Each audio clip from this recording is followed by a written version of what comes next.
Hi learner, this is प्रतिमा शर्मा। हम इस chapter 15 पढ़ रहे हैं सीए फाउंडेशन स्टडी मटेरियल का। ठीक है, हमने सेंट्रल टेंडेंसी को डिस्कस करना स्टार्ट किया था। मीन, मोड, मीडियन आपके पार्ट 1 में कंप्लीट हो चुके हैं। थोड़ा सा और कंपैरिजन है जो मैं इस लेक्चर में समझाऊंगी आपको।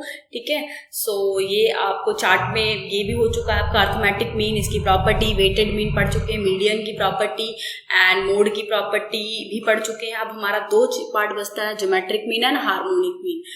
Geometric mean and harmonic mean आपको मैंने बताया था, ये दो चीजें जो mean and mean and mode होता है, सॉरी मीडियन एंड मोड होता है आपकी पोजिशनल होती है, पोजिशनल मेजर्स होते हैं। And arithmetic mean and geometric mean and harmonic mean ये क्या होते हैं आपका मैथमेटिकल मेजर्स होते हैं। ठीक है, सो ये अगेन मैं रिपीट कर रही हूँ। नेक्स्ट ये मैंने आपको लास्ट वीडियो में आपको समझाया था।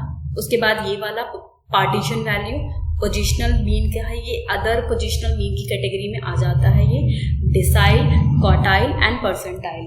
Decile, quartile and percentile 10 deciles होती है, इसके 10 पार्ट्स होते हैं, पर एक्चुअल में आपके 9 जो डिसाइल होती है वो 9 तक ही होती है, यानी D1 से लेके D2, D2, 3, D4, D5 यानी सो ऑन 9 तक होता है, पर इसके पार्ट 10 होते हैं। क्वार्टाइल की बात करूं तो इसके भी पार्ट जो आपके 4 होते हैं, पर इसके अंदर होता कितनी 3 ही क्वार्टाइल होती है आपकी। Quartile 1, quartile 2 and quartile 3। Quartile 1 में आपके पास 25% का एरिया कवर होता है एंड क्वार्टाइल 2 में 50% एरिया कवर करता है ये, इसीलिए इसको मीडियन कह देते हैं। और ये जो क्वार्टाइल 3 है वो आपका रेस्ट 25% एरिया कवर करता है।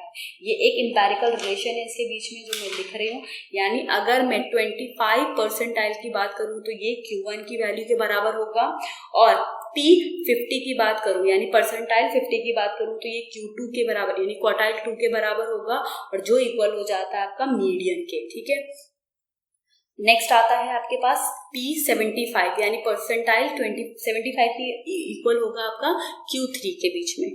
तो ये इनके आपस में रिलेशंस होते हैं, तो इसको नोट डाउन कर लें।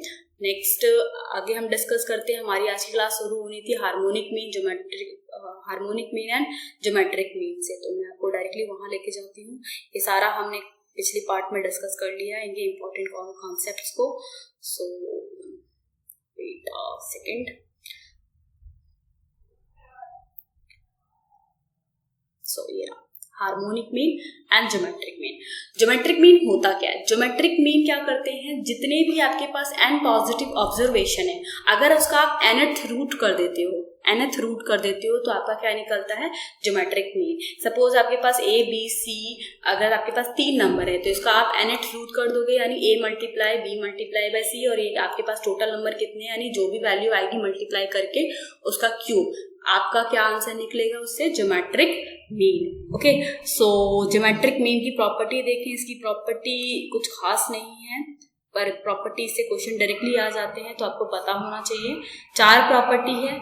प्रॉपर्टी की खासियत ये है कि प्रॉपर्टी में जितने भी क्वेश्चन बनते हैं वो आपके डायरेक्ट बनते हैं, सेम टू सेम जो लिखा है प्रॉपर्टी में लाइन टू लाइन आपसे पूछ लिए जाते हैं। ठीक है, तो logarithm G for the set of observation is the arithmetic mean of logarithm of observation, यानी जो आपका लॉगरिथम G है वो क्या हो जाता है, log x के बराबर हो जाता है। ठीक है, सो आगे अगला प्रॉपर्टी यही है। आपने जितनी भी सेंट्रल टेंडेंसी देखी है उसमें यही प्रॉपर्टी रिपीट हो रही है कि अगर आपका वेरिएबल कांस्टेंट है तो जो भी आप निकाल रहे हो, यानी जो भी आप सेंट्रल टेंडेंसी का मेजर टूल निकाल रही हो, यानी अगर मैं ज्योमेट्रिक मीन निकाल रही हूँ, अगर उसका वेरिएबल कांस्टेंट है तो ज्योमेट्रिक मीन भी कांस्टेंट होगा for the value of k।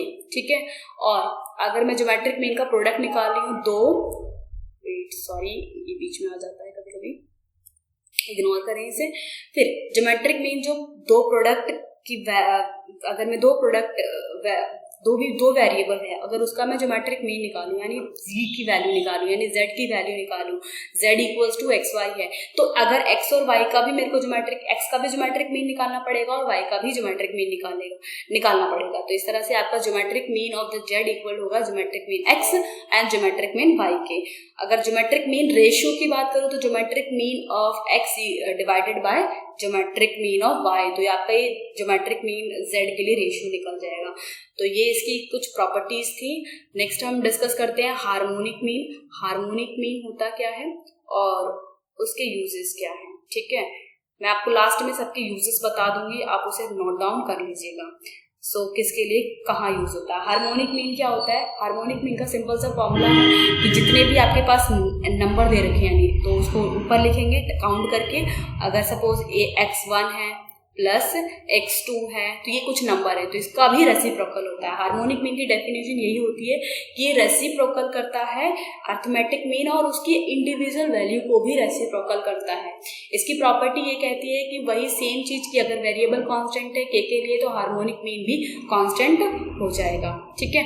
और उसके बाद अगर आपके पास दो ग्रुप है यानी n1 और n2 दे रखा है तो आप उसका हार्मोनिक मीन कंबाइन मीन की तरह जैसे आप कंबाइन मीन निकालते हो तो वैसे ही सेम आप कंबाइन हार्मोनिक मीन भी निकाल सकते हो। तो ये कुछ बातें थी इस चैप्टर में जो बच गई थी, आपको मैं लास्ट में ये पूरा सेंट्रल टेंडेंसी के 5 टूल्स मैंने आपको बता दिए। अब आइए हम डिस्कस करते हैं कुछ और पॉइंट के जो इम्पोर्टेंट हैं जो मैंने क्रक्स के थ्रू लिखे हैं, ठीक है। ये अभी एक सेकेंड, ठीक है। ये हमने क्लास में डिस्कस कर लिया था, ये भी मैंने आपको बताया था। आपने आगे रिलेशनशिप जानते हैं मीन मोड मीडियन की, ये लास्ट का क्रक्स है जो भी आपने बनाया है, ठीक है। रिलेशनशिप क्या है? मीन मीडियन एंड मोड की। ये रिलेशनशिप जब भी बता रहा है अब ये डिपेंड करता है कि आपका डिस्ट्रीब्यूशन कैसा है। डिस्ट्रीब्यूशन का मतलब है कि आप किस टाइप का जो नंबर है सिमेट्रिकली डिस्ट्रीब्यूटेड है या एसिमेट्रिकल है।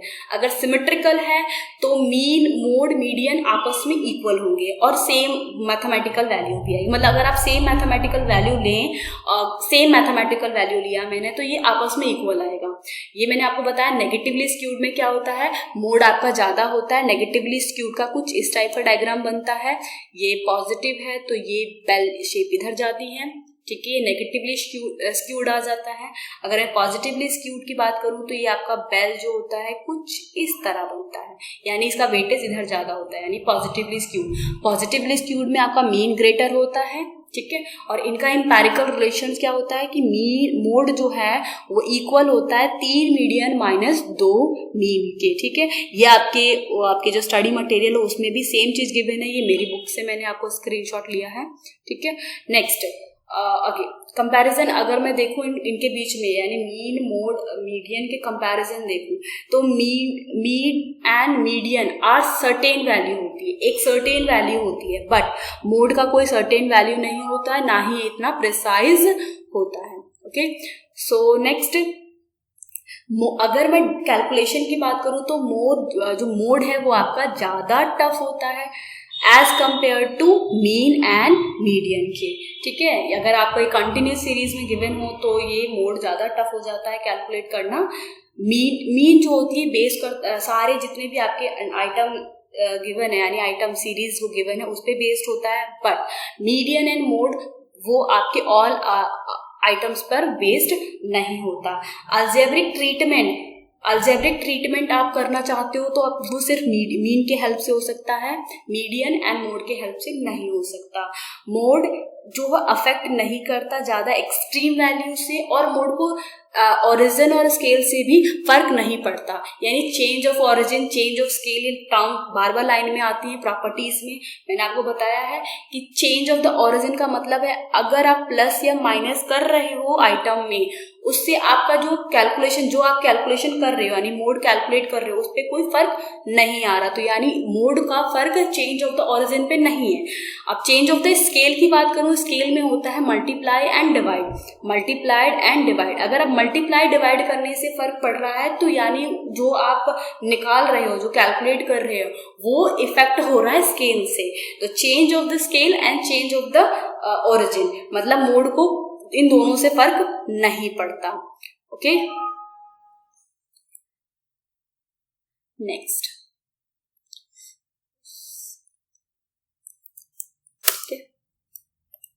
आता है जो अगर मैं बेस्ट सेंट्रल टेंडेंसी की बात करूं तो कौन सा है वो अर्थमेटिक मीन है। बेस्ट सेंट्रल टेंडेंसी कौन सी है आपकी? Arithmetic mean. ये फिर से रिपीट हो गया, okay sorry my bad. Best arithmetic mean कौन सा है आपका? बेस्ट सेंट्रल टेंडेंसी कौन सी है आपकी? अर्थमेटिक मीन होती है। अर्थमेटिक जब सेंट्रल टेंडेंसी की वही अर्थमेटिक मीन की वही क्वालिटी है जो आप जो गुड यानी आइडियल सेंट्रल टेंडेंसी की होती है कि आप आसानी से कैलकुलेट कर लो, ऑब्जर्वेशन पे बेस्ड हो, डिफाइन करना आसान हो।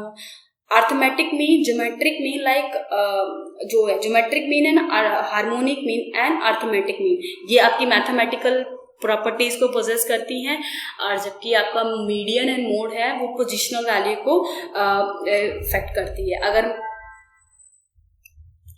ओके सो सैम्पलिंग फ्लक्चुएशन पे इफेक्ट नहीं होता, और ये चीज मैंने आपको बताया कि जो मोड है वो दोनों चीजों पे इफेक्ट नहीं करता, ना चेंज ऑफ द ऑरिजिन ना चेंज ऑफ द स्केल पे। अर्थमेटिक मीन जो सूटेबल नहीं होता क्वालिटेटिव डेटा के लिए, एंड ये अगर आप ओपन सीरीज में कैलकुलेट कर रहे हो तो ये पॉसिबल नहीं होगा कि आप अर्थमेटिक मीन निकाल सको, और ये ग्राफिकली अभी इसको कैलकुलेट नहीं किया जा सकता। तो ये कुछ ड्रॉबैक्स हैं अर्थमेटिक मीन के लिए। अब कौन सी वैल्यू किसके लिए सूटेबल होती है मैं यहाँ लिख रही हूँ, ठीक है। अगर मैं अर्थमेटिक मीन की बात करूँ तो ये यूज होता है सिचुएशनल एवरेज के लिए, ठीक है। ये मोस्ट ऑफ द सिचुएशन के लिए आप अर्थमेटिक मीन यूज करते हो। मीडियन का यूज मिडल वैल्यू निकालने के लिए किया जाता है। ये वाइडली वैरी करता है, जैसे अगर आप सैंपल ले रहे हो किसी का, मतलब वेरी करता है कि आप किस किस का सैंपल है। अगर मीडियन मोड की बात करूं तो मोड का तो जो मोस्ट पॉपुलर वैल्यू है यानी मोस्ट फैशनेबल वैल्यू जिसे कहते हैं, जो ज्यादा टाइम में अकर करता है। और हार्मोनिक मीन जो यूज होता है वो लिख लें स्पीड के लिए, किसी की स्पीड निकालनी है उसके लिए, प्रोडक्शन निकालनी है उसके लिए, ठीक है, प्रोडक्शन कितना हुआ, कॉस्ट निकालनी है उसके लिए आपका हार्मोनिक मीन यूज होता है, ठीक है। और ज्योमेट्रिक मीन यूज होता है कि इन्वेस्टमेंट की ग्रोथ क्या हो रही है, यानी आपको किसी चीज का ग्रोथ पता करना है तो ज्योमेट्रिक मीन होता है। और एरिया क्या है, वॉल्यूम क्या है, इन सब के लिए आप क्या यूज निकालते हो, ज्योमेट्रिक मीन निकालते हो। तो इस तरह से आपका सेंट्रल टेंडेंसी ऑलमोस्ट डन, ठीक है। अगर आपके पास कोई डाउट है तो आप मुझे इंस्टाग्राम पे मैसेज कर सकते हो। मेरी आईडी प्रतिमा शर्मा 400 है, सॉरी 440 है, 440 है, ओके। सो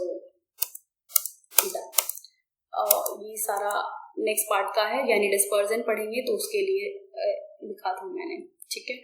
सो ये प्रॉपर्टी खत्म हुई आपकी। अगर आप इसके क्रक्स में जाना चाहें, समरी में जाना चाहें तो उसकी सारी डिटेल गिवन है। एक चीज और यहाँ पे रह गया है, वो यहाँ देखिए कि जो आपकी अर्थमेटिक मीन होती है हमेशा ग्रेटर होती है ज्योमेट्रिक मीन से, और ज्योमेट्रिक मीन ग्रेटर हो जाता है आपका हार्मोनिक मीन से। इसको ध्यान में जरूर रखें। और ये दोनों इक्वल कब होंगे, ये जो तीन पार्ट है आपकी geometric mean, arithmetic mean and harmonic mean, ये इक्वल होगा जब आपका डेटा आइडेंटिकल है, यानी सेम डेटा है, तब आपका जो arithmetic mean and geometric mean equal हो जाएगा, यानी AM equals to GM equals to and HM harmonic mean, ठीक है। So this is done. अगर मेरे हिसाब से मैंने सारे कॉन्सेप्ट की बातें आपको बता दी हैं, आप इनके MCQs को ट्राई करें। कोई भी डाउट होता है यू कैन, ये वेटेज मीन के सारे फॉर्मूले गिवन है यहाँ पर, और आपको सारे फॉर्मूले डिस्क्रीट, कंटिन्यूअस एंड इंडिविजुअल दोनों तीनों टाइप की सीरीज का करना है, ठीक है। और ये चीजें देखो यहाँ पे सिंपल सा ये वाला डेफिनेशन पूछा हुआ है, ये भी रिलेशन आपसे MCQs में पूछ सकते हैं, तो ये कुछ इस टाइप का है। यानी अगर मैं इसको मैं यहाँ समझा देती हूँ कि दो अगर पॉजिटिव वैल्यू ले रहे हो, सपोज A एंड B है, ठीक है, A और B है, तो उसका अर्थमेटिक, अगर मैं अर्थमेटिक मीन निकालना चाहूंगी तो ये निकलेगा ना sum of the all observation divide by the number observation. So ये कुछ वैल्यू को अज्यूम करके, यानी अर्थमेटिक मीन की वैल्यू गिवन है आपके पास, ज्योमेट्रिक मीन की वैल्यू गिवन है, उसके अकॉर्डिंग सॉल्व किया हुआ है। मेरे को ऊपर वाला बताना था, ऊपर वाला इस पीडीएफ में थोड़ी सी यही प्रॉब्लम हो जाती है कि स्क्रॉल अप स्क्रॉल डाउन करना टफ हो जाता है, ठीक है। आप लोग रिलेटेबल रहे तो इसलिए इस पीडीएफ से पढ़ाना पड़ता है। डन। ओके, सो अर्थमेटिक मीन निकाल सकते हैं। यहाँ देखिए, अर्थमेटिक मीन निकालने के लिए 2 पॉजिटिव वैल्यू के लिए, और ये आपको प्रूव करना है कि ये कैसे इक्वल होता है, ठीक है। तो यानी अर्थमेटिक मीन आप ऐसे कैलकुलेट करोगे, ज्योमेट्रिक मीन ऐसे कैलकुलेट करोगे, हार्मोनिक मीन जो एक एक वैल्यू का रेसिप्रोकल होता है, ये कैसे आया, इन दोनों का एलसीएम लिया हमने, और ये जो भी आपका डिनोमिनेटर में था वो रेसिप्रोकल होकर नोमिनेटर में पहुंच गया। यानी अगर मैं देखूँ AH, यानी अगर मैं harmonic mean and geometric mean को देखूं, तो यानी इन दोनों को मल्टीप्लाई करके, तो ये सिंपल सी कैलकुलेशन है। सारे इलस्ट्रेशन को आप देख लीजिएगा, सारे इलस्ट्रेशन तो कराना पॉसिबल नहीं है, ठीक है। So thank you so much for the watching class.